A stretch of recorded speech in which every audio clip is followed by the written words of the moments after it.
하나님 주시는 말씀 같이 보겠습니다. 창세기 35장 1절과 2절입니다. 창세기 35장 1절과 2절 말씀 찾으셔서 한 음성으로 함께 읽도록 하겠습니다. 1절 2절 함께 읽겠습니다. 시작. 하나님이 야곱에게 이르시되 일어나 베델로 올라가서 거기 거주하며 내가 내 형 에서의 낯을 피하여 도망가던 때에 내게 나타났던 하나님께 거기서 제단을 쌓으라 하신지라. 야곱이 이에 자기 집과 사람과 자기와 함께한 모든 자에게 이르되 너희 중에 있는 이방 신상들을 버리고 자신을 정결하게 하고 너희들의 의복을 바꾸어 입으라. 아멘. 야곱의 삶은 야곱이 베델을 떠난 이후에는 계속해서 베델로 밀어 올리시는 그러한 하나님의 과정이었다, 이렇게 저희가 볼 수가 있습니다. 자, 그랬던 야곱이 드디어 베델로 올라가고 있습니다. 많은 우여곡절이 있었지만 야곱이 드디어 베델로 올라가기로 결정을 한 것입니다. 자, 근데 여러분, 하나님은 왜 굳이 야곱을 이렇게 베델로 오게 하실까요? 베델에 무슨 보물이 묻혀 있습니까? 아니면 다른 땅보다 어떤 그 영적 기운이 더 강하기 때문이었을까요? 아니면 베델은 더 비옥하고 풍요한 땅이었기 때문이었을까요? 왜 하나님은 굳이 이렇게 야곱을 베델로 밀어 올리고 있을까요? 자, 만약 베델이라고 하는 장소에 어떤 특별한 무엇인가가 있었다면 이제 베델로 올라온 야곱은 야곱의 나머지 인생에서 죽는 날까지 베델을 떠나서는 안 되겠죠. 하지만 야곱이 어디에서 죽습니까? 요셉을 따라 애굽으로 내려가서 거기서 죽습니다. 애굽에서 죽습니다. 자, 그러면 그럴 거면 하나님은 왜 이렇게 야곱을 들들 볶아서 베델로 올려 보내셨을까요?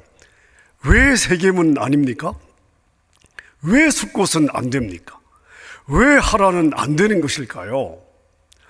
자, 이것은 우리 신앙생활에도 굉장히 중요한 질문이 될 것 같습니다.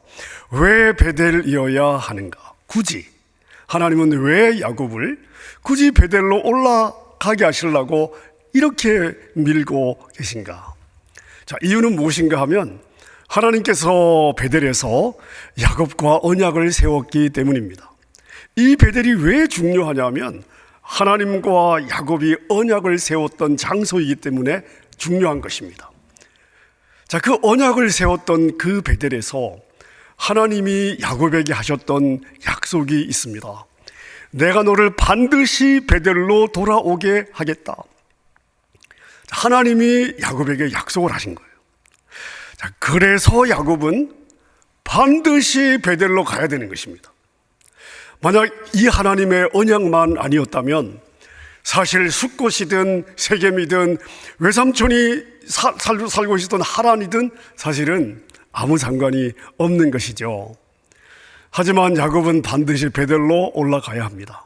하나님이 베델이라는 장소를 지정하셨기 때문에 그렇습니다.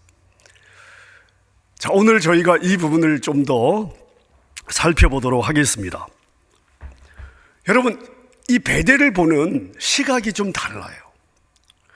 이 베델이라고 하는 장소를 바라보는 하나님의 시각과 베델을 바라보는 야곱의 시각이 똑같지 않습니다.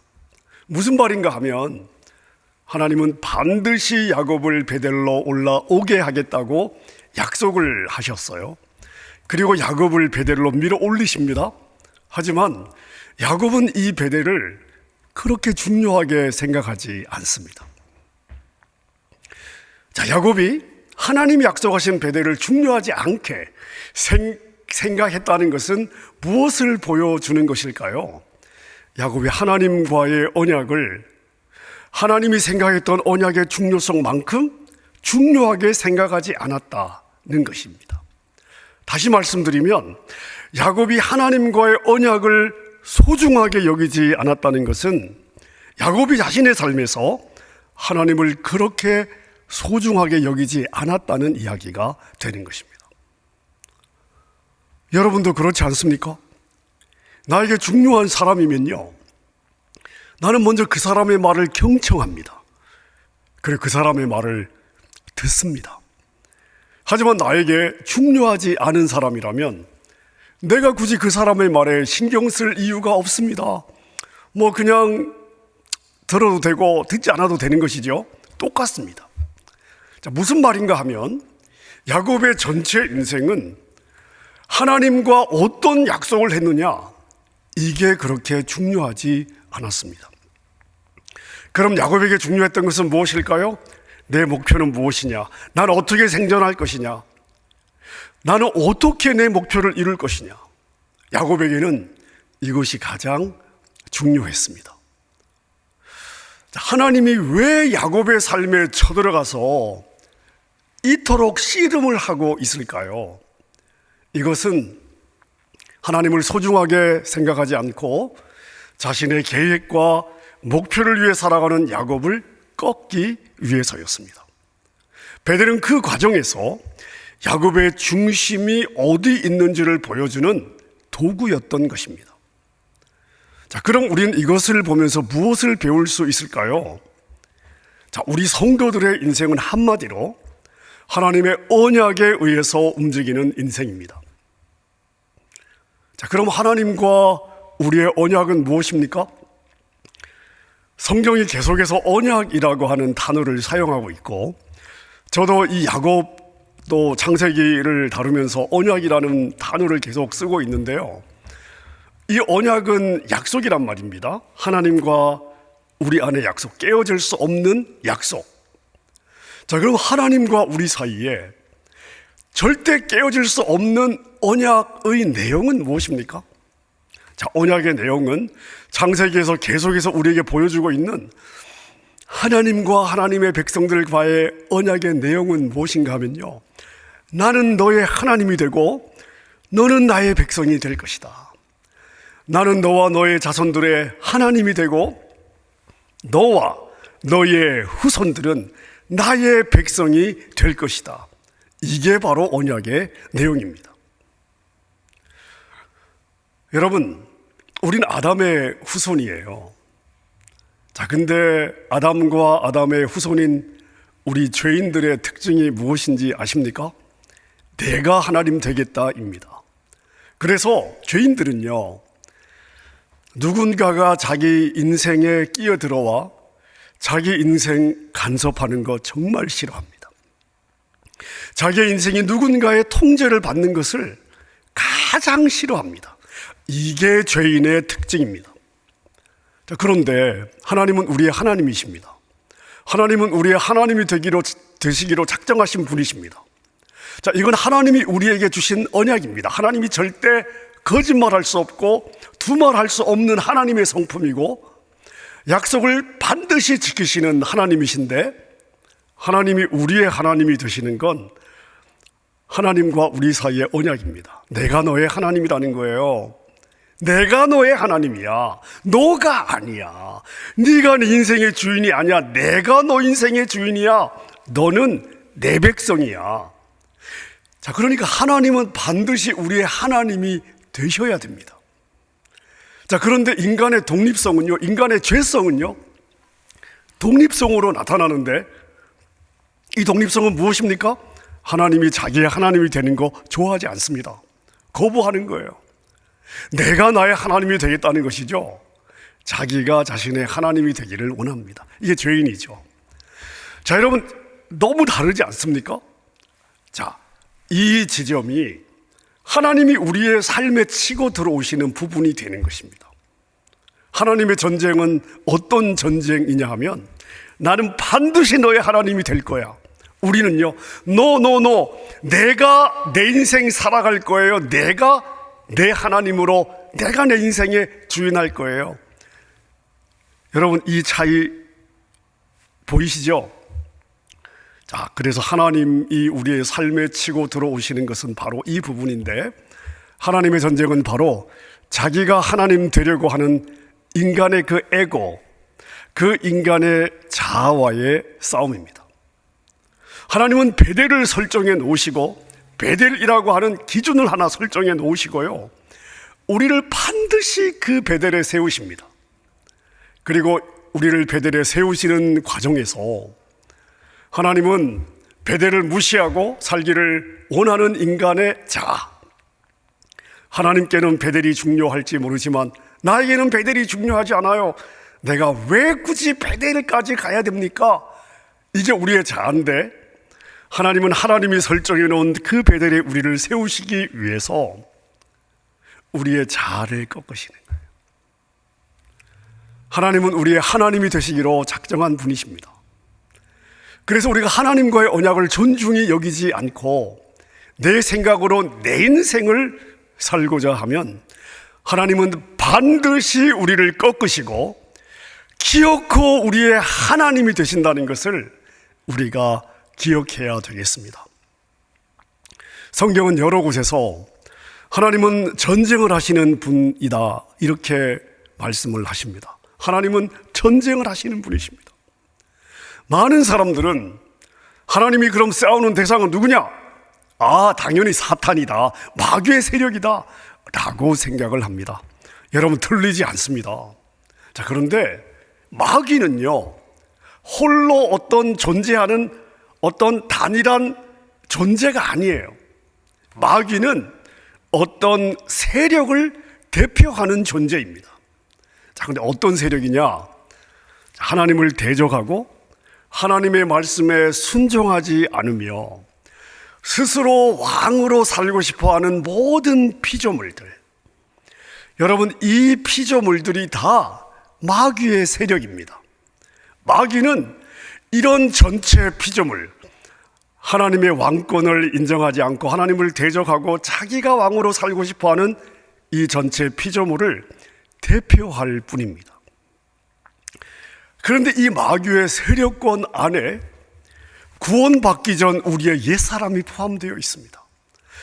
다시 말씀드리면 구원받기 전에 우리가 다 이 마귀의 세력이었습니다.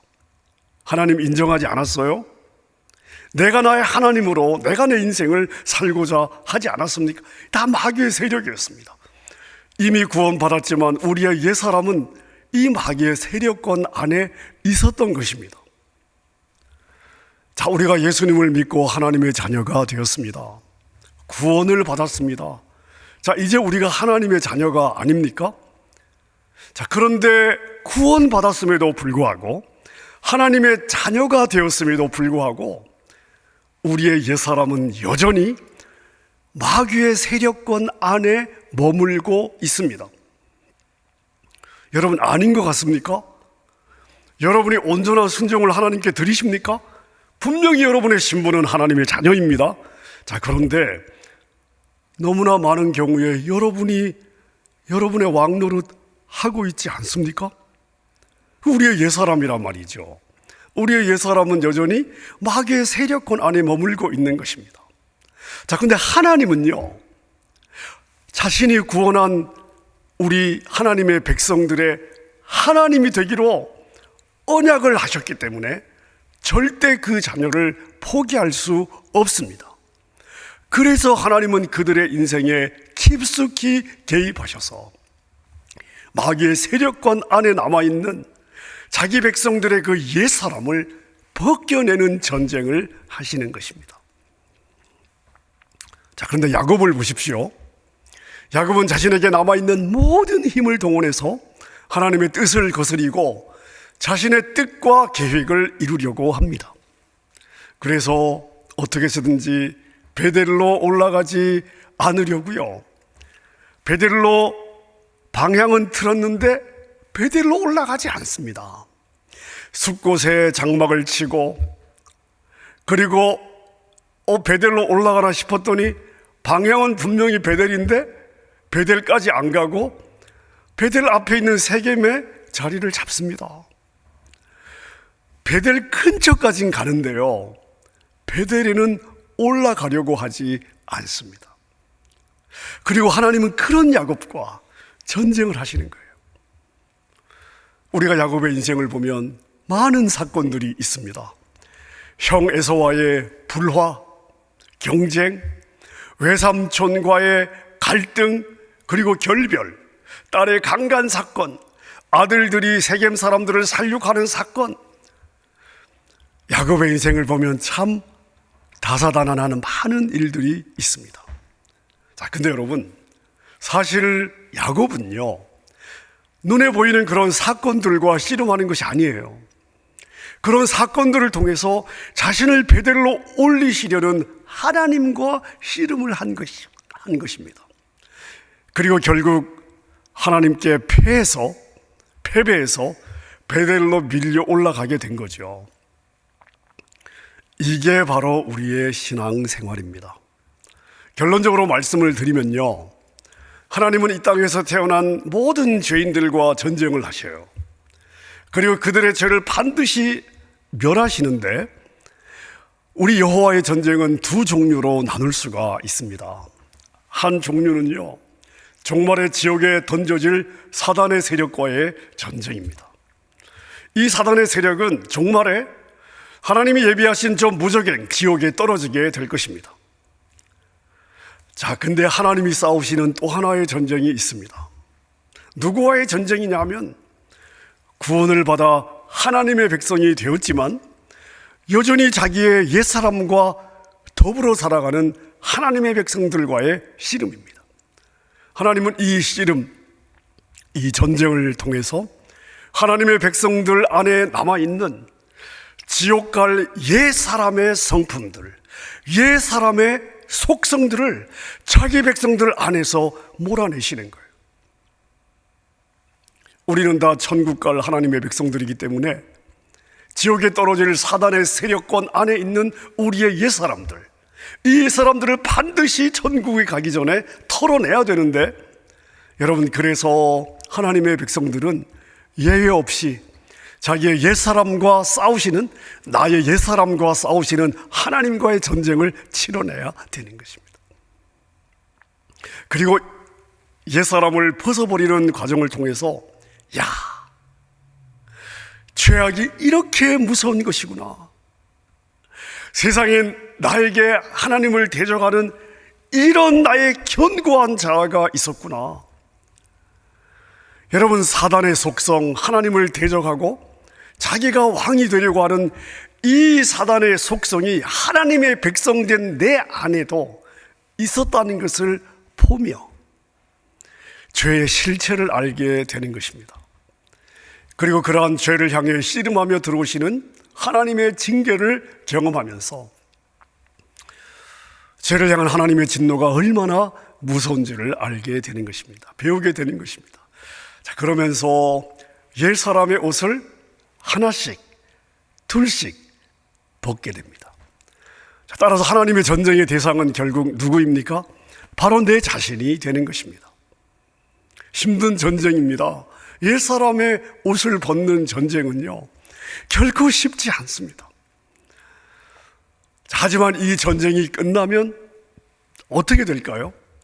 우리는 점도 없고 흠도 없는 하얀 세마포 옷을 입고 승리의 개가를 부르며 찬란한 하나님의 나라로 입성하게 될 것입니다. 자, 야곱의 삶이 바로 이런 삶이었습니다. 우리가 아는 야곱은 하나님의 복을 받은 사람입니다. 아브라함과 이삭으로 이어지는 하나님 나라의 계보를 잇는 장자권을 받은 사람이고, 아브라함이 이삭에게, 그리고 이삭이 야곱에게 하나님의 복을 선포했어요. 야곱은 이런 개런티된 하나님의 복을 받은 사람입니다. 근데 우리가 야곱의 삶을 보세요. 우리의 개념으로 도저히 복을 받은 사람이라고 보기가 어렵지 않습니까? 야곱 스스로도 자기의 인생을 돌아보면서 나의 삶이 130을 살았는데 나그네의 삶이었고 내가 험악한 삶을 살았다. 스스로 자기의 삶이 험악한 삶이었다고 평가를 내릴 만큼 실패의 삶이었고 고단한 인생이었습니다.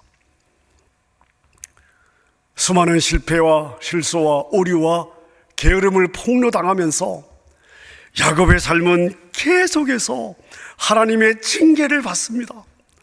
그러면서 결국 하나님이 말씀하신 베델로 올라가게 된 것입니다.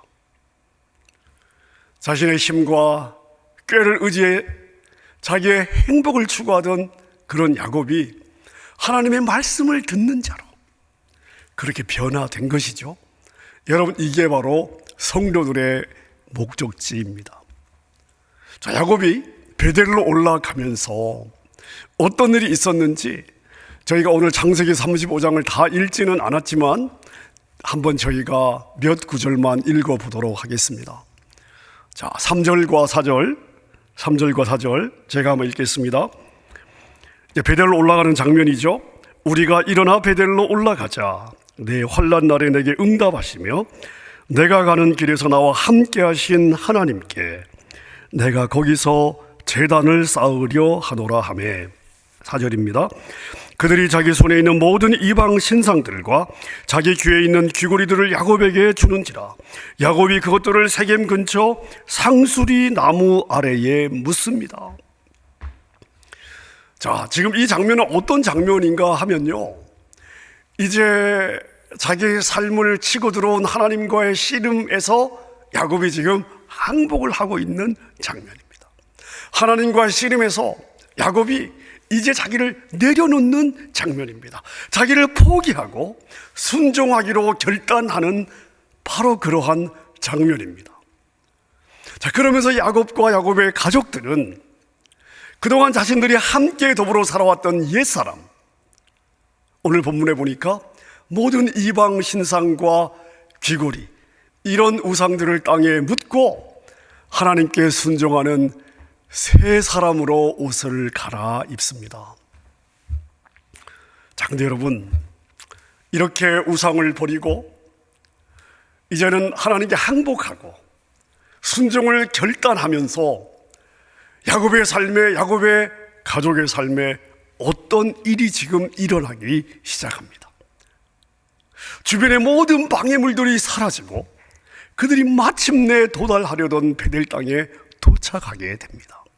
5절 말씀입니다. 제가 읽겠습니다. 그들이 떠났으나 하나님이 그 사면 고을들로 크게 두려워하게 하셨으므로 야곱의 아들들을 추격하는 자가 없었더라. 야곱의 아들들이 동생 디나의 강간 사건으로 세겜의 남자들을 죽여버렸잖아요. 그 소식을 듣게 된 가나안 7 족속들이 야곱의 한 가정을 그냥 다 멸절시키기 위해서 칼을 갈고 있는 그런 상황 아닙니까? 야곱이 그로 인해서 너무나 두려워하던 그러한 상황입니다. 자, 근데 야곱의 가족들이 하나님 앞에 순종하기를 결단하니까 어떤 일이 일어났습니까? 하나님이 그 사면 고을들로 크게 두려워하게 하셨습니다. 자, 가나안 족속들을 두려워하게 한 것은 누구입니까? 야곱입니까? 야곱의 자녀들입니까? 아닙니다. 야곱의 가족들이 순종을 결단했던 그들의 하나님 여호와께서 그 가나안 족속들에게 두려움을 주셨습니다. 그래서 야곱의 아들들을 추격하는 자가 없었습니다. 자, 여러분, 우리가 바로 얼마 전에 똑같은 상황을 볼 수 있었습니다. 야곱이 야복강에서 이스라엘이 되자마자 어떤 일이 일어났습니까? 야곱의 평생의 가시였던 에서가 사라졌습니다. 야곱이 하나님께 순종을 결단하자마자, 야곱이 하나님께 항복하자마자, 야곱의 평생 야곱을 힘들게 하고 야곱의 마음에 자유함을 누릴 수 없었던 그 야곱의 평생의 가시 에서가 여러분 그냥 눈 녹듯이 다 사라지지 않습니까? 마찬가지로 야곱과 가족들이 나라고 하는 우상을 벗어버리고 상수리나무 아래에 묻자마자 대적들이 잠잠해집니다. 자, 그러니까 우리 인생의 모든 문제들은 바로 누구와의 싸움이냐 하면요, 나와 하나님의 씨름에 관한 것입니다. 자, 베델에 도착했습니다. 자, 베델에 도착해서 단을 쌓습니다. 자, 야곱의 가족들이 베델에 도착해서 하나님께 단을 쌓을 때 하나님이 나타났을까요? 안 나타났을까요? 당연히 나타나셨습니다. 그럼 하나님은 이제 항복하고 베델에 올라와서 단을 쌓는다는 것은 하나님이 나의 하나님이 되신다는 것을 인정하는 신앙의 고백이지 않습니까? 자, 이 단을 쌓는 야곱의 가족들에게 나타나신 하나님이 그들에게 무슨 축복을 선포하시는지 한번 보겠습니다. 10절입니다. 10절 제가 읽겠습니다.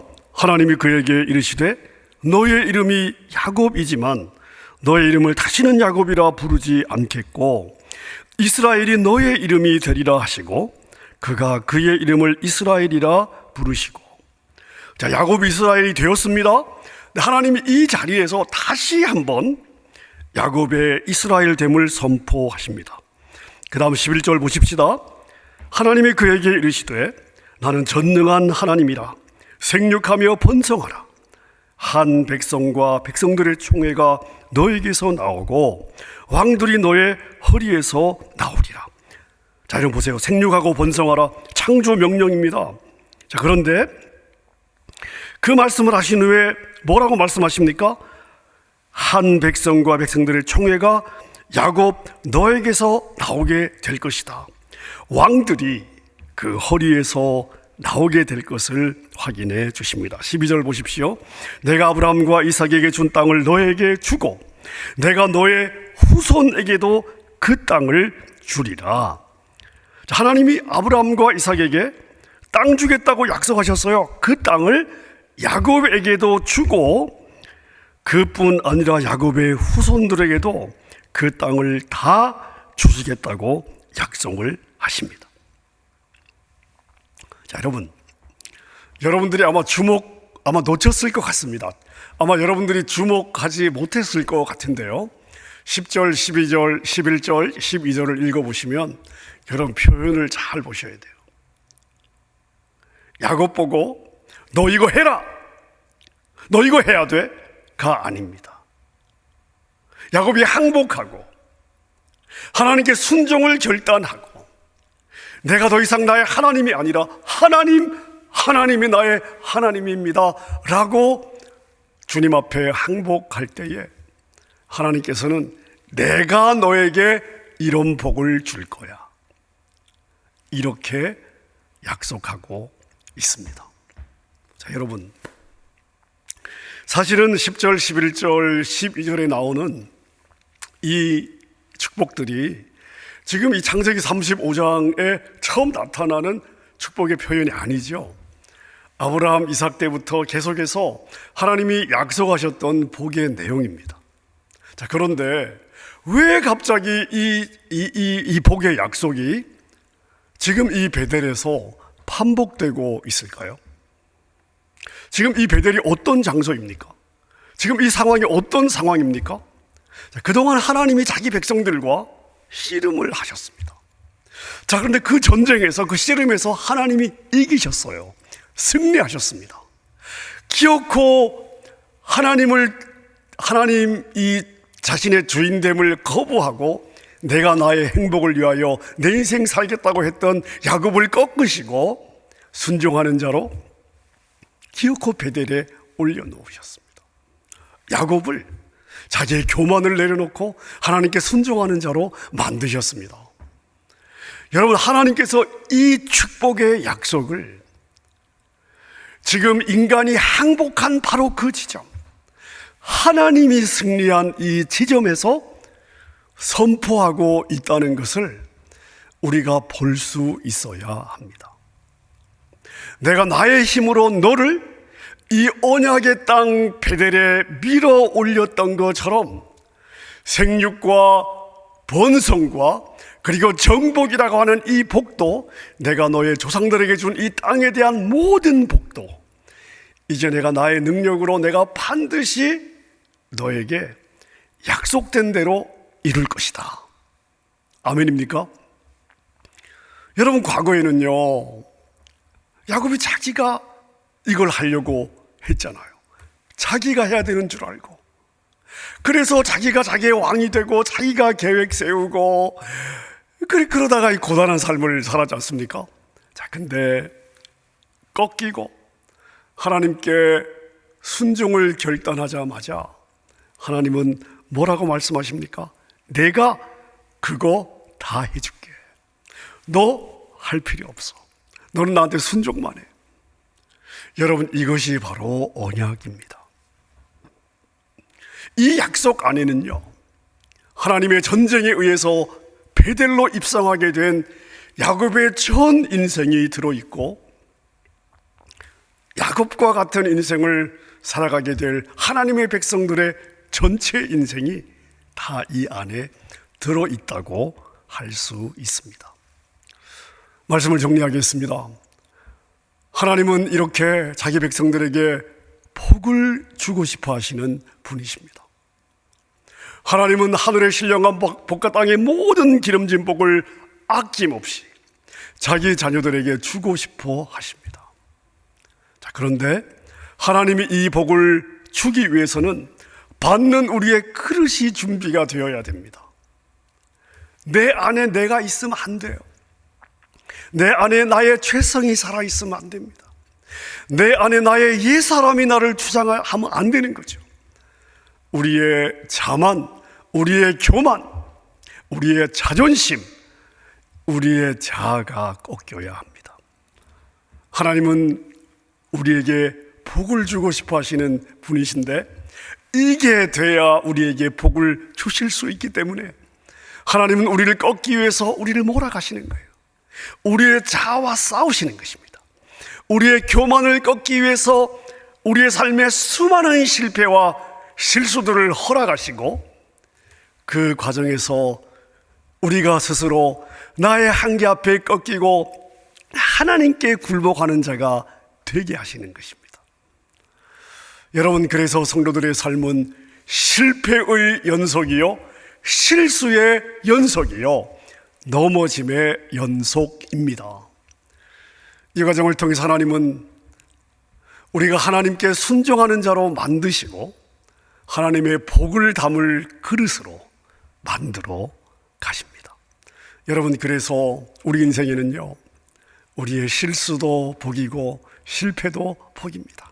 모든 것이 합력하여 하나님 우리에게 최선을 주시는 그러한 과정이 되는 것입니다. 여러분, 그래서 우리의 실수, 우리의 실패, 우리의 고단한 삶, 하나님이 우리의 삶에 개입해서 그 과정은 나에게 어려운 과정이에요. 힘든 과정입니다. 내 안에 부대끼는 과정인데요, 여러분, 이 모든 과정이 다 내가 하나님께 속해 있구나, 하나님이 나를 절대 포기하지 아니하시는구나, 이것에 대한 증거가 되는 것입니다. 여러분, 우리 인생의 고단함은 다 내가 하나님을 의지하지 않고 내 힘으로 내 인생을 살려고 하기 때문입니다.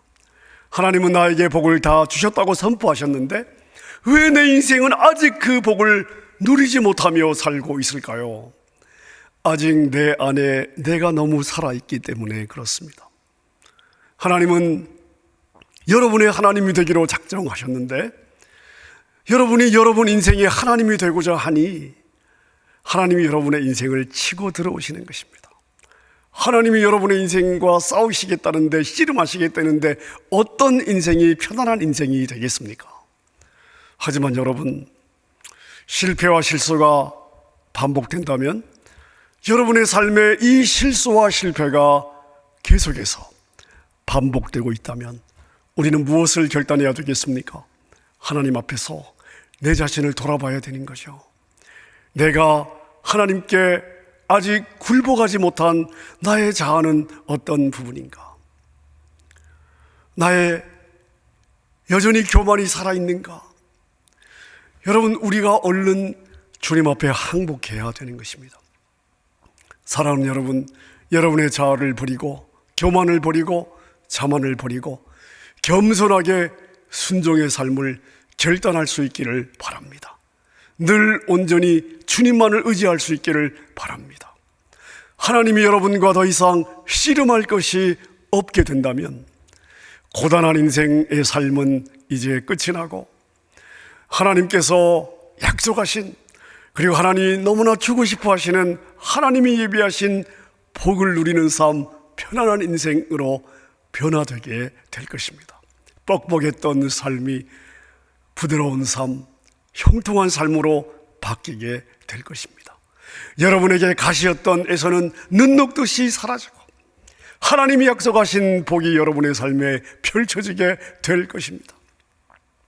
이러한 순종의 삶, 그래서 하나님의 통치를 받는 온전한 인도하심을 받는 여러분의 삶이 될 수 있기를 우리 주님의 이름으로 축원합니다.